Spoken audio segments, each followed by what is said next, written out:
नमस्कार मित्रों, बहुत बहुत स्वागत है आपका। आइए आज हम देखते हैं अंधेर नगरी नाटक, जो कि आपके एग्जाम के लिए बहुत ही महत्वपूर्ण है। यूजीसी नेट की यूनिट 8 के अंतर्गत इस नाटक को रखा गया है। बहुत ही महत्वपूर्ण नाटक है, तो चलिए फटाफट हम इसके महत्वपूर्ण बिंदुओं पर प्रकाश डालते हैं। लेखक हैं इसके भारतेंदु हरिश्चंद्र। भारतेंदु हरिश्चंद्र जी का जन्म हुआ था 1850 में। प्रकाशन है इसका 1881 और यह एक प्रहसन है। ठीक है, पूछा जा सकता है भारतेंदु का कौन सा नाटक प्रहसन है या भाण है, तो वो है आपका अंधेर नगरी नाटक। इस नाटक में 6 अंक हैं और यह एक दिन में लिखा गया नाटक है। भारतेंदु का कौन सा ऐसा नाटक है जो एक दिन में लिखा गया है, वो है अंधेर नगरी नाटक। इस नाटक में अंग्रेजी राज्य का प्रतीक चौपट राजा को बताया गया है और उद्देश्य है इसका राष्ट्रीय चेतना को जगाना। प्रमुख बिंदु क्या है कि अंग्रेजी सत्ता पर व्यंग किया गया है, मतलब ये व्यंग्यात्मक नाटक है। ये किसने कहा? रामचंद्र तिवारी ने कहा है। नौटंकी शैली का इस पर प्रभाव देखा जा सकता है, ये कहा है रामविलास शर्मा जी ने कहा है।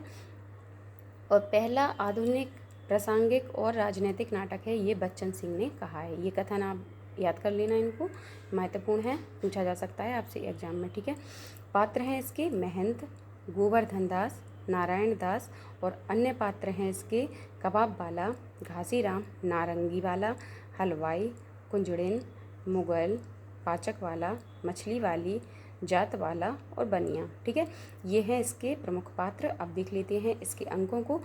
इसमें अंकों की संख्या 6 है और पहला अंक है बाह्य प्रांत, दूसरा है बाजार, तीसरा है जंगल और चौथा है राजसभा, पांचवा है अरण्य और छठा है शमशान। ठीक है, इसके ये प्रमुख 6 अंक हैं।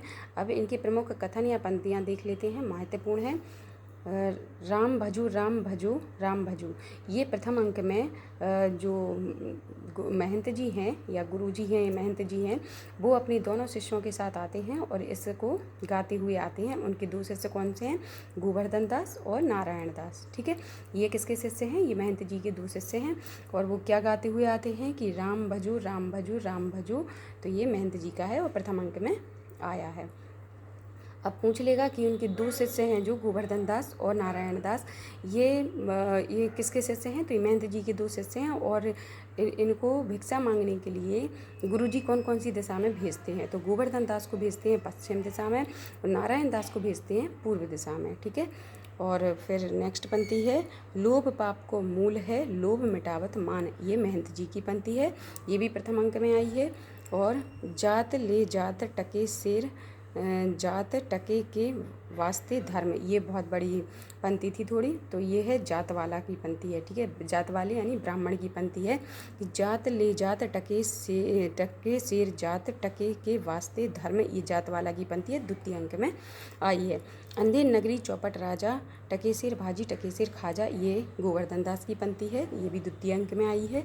और सेत सेत सब एक से जहाँ कपूर कपास, ये तृतीय अंक में आई है और ये किसकी पंक्ति है? महंत जी की पंक्ति है।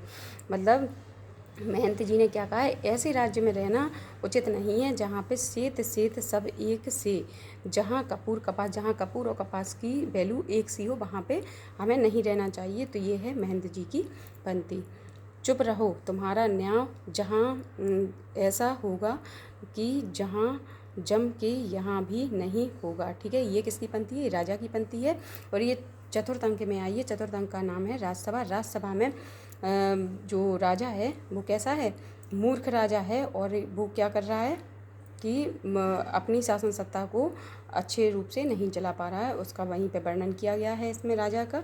और वो क्या कहता है कि जो फरियादी होता है, फरियादी से कहता है चुप रहो तुम्हारा न्याय जहाँ यहाँ ऐसा होगा कि जैसा जम के यहाँ भी नहीं होगा। ठीक है, ये कहा है राजा ने, वही चतुर्थ अंक की पंक्ति है। वैश्या जोरू एक समाना, ये किसकी है? गोवर्धन दास की पंक्ति है। अंधाधुंध मचेओ सब देशा, ये भी गोवर्धन दास की पंक्ति है। और जात पात पूछे नहीं कोई, ये भी गोवर्धन दास की पंक्ति है। ठीक है, जब उससे कोई पूछता है कि कैसा है, या गुरुजी पूछते हैं कि कैसा है यहाँ का राज्य, जब वो पश्चिम दिशा में जाता है वो कहता है वैश्या जोरू एक समाना। ठीक है, यहाँ पे वैश्या और जोरू कैसी है? एक समान है। अंधाधुंध मचे सब देशा, जैसे राजा रहत विदेशा। ठीक है, ये भी कहता है कौन? गोवर्धन दास कहता है। और जात पात पूछे नहीं कोई, बड़ा ही अच्छा राज्य है, यहाँ पे कोई जात पात पूछने वाला नहीं है। तो ये भी किसकी पंक्ति है? गोवर्धन दास की पंक्ति है और ये 5वें अंक में आई है। जहाँ ना धर्म ना बुद्धि नहीं नीति ना सुजान समाज। ठीक है, सुजन समाज, यानी जहाँ ना धर्म ना बुद्धि नहीं नीति ना सुजन समाज। ये किसने कहा है? ये महंत जी ने कहा है और ये छठे अंक की पंक्ति है। कुछ और पात्र हैं जो कि चतुर्थ अंक में आए थे आपके राज्यसभा वाले में। तो यहाँ पे जो चतुर्थ अंक में जो पात्र हैं वो इस प्रकार से हैं कि राजा, फरियादी, कल्लू कारीगर, चूने वाला, भिस्ती, कसाई और गडेरिया, कोतवाल। ठीक है, कोतवाल, ये चतुर्थ अंक राज्यसभा में आए हैं जी। ये वाले जो प्रमुख पात्र हैं आपको इसको याद रखना है। ठीक है, कि इनके अलावा जो ये ऊपर जो पात्र दिए गए थे तो इनके अलावा ये भी इनमें पात्र के रूप में आए हुए हैं। तो आई होप आपको ये समझ में आ गया होगा। ये महत्वपूर्ण बिंदु थे। और अब वीडियो अच्छी लगे तो लाइक शेयर सब्सक्राइब जरूर करना। Thank you so much.